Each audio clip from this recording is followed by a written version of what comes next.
In the dusty little village of Superstition Hollow, time had pressed snooze centuries ago. Cows strutted through the streets like Bollywood heroes.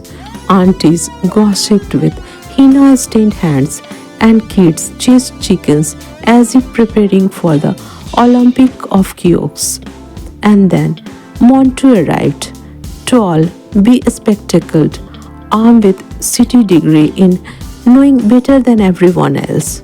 He smoked so hard you would think he was auditioning for the role of overconfidence in a school play. His childhood friend Babu, a man with a mustache so big it could house a small wildlife reserve, warned him, Montu bhai, don't tempt fate. You will end up cursed with eternal indigestion. Back home, Montu's mother ruled with a wooden spoon and zero tolerance for nonsense. Eat what the god decrees or the ancestor will haunt your dreams, she declared, waving her spoon like a Thor's hammer. It was a grand day, pudding day. Villagers stirred pots of creamy rice pudding, convinced it would keep away evil spirits, stomach aches, and possibly bad Wi-Fi. Montu, of course, refused. I will starve before I will bow to this milky tyranny, he shouted, while his mother prepared to catapult pudding directly into his mouth. Montu sneaked out, only to discover every house was a pudding factory. Even Babu was slurping happily, pudding dripping from his mustache like a desert waterfall. Fed up, Montu stormed into the forest, climbed a giant banyan tree, and fell asleep, dreaming of a future where desert did not control destiny. But this was no peaceful nap spot. It was Robber Central. Enter Daku Dada and his merry band of idiots, looking less like villains and more like contestants on India's Got No Talent.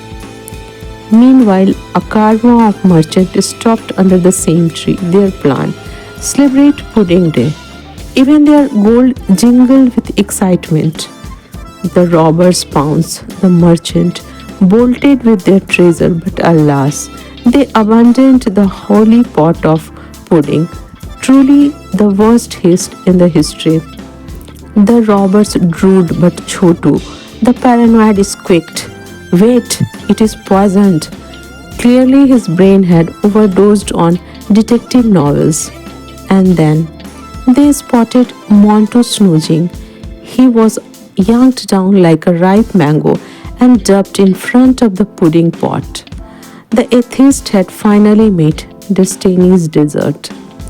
Eat, city boy, or we decorate this tree with your bones.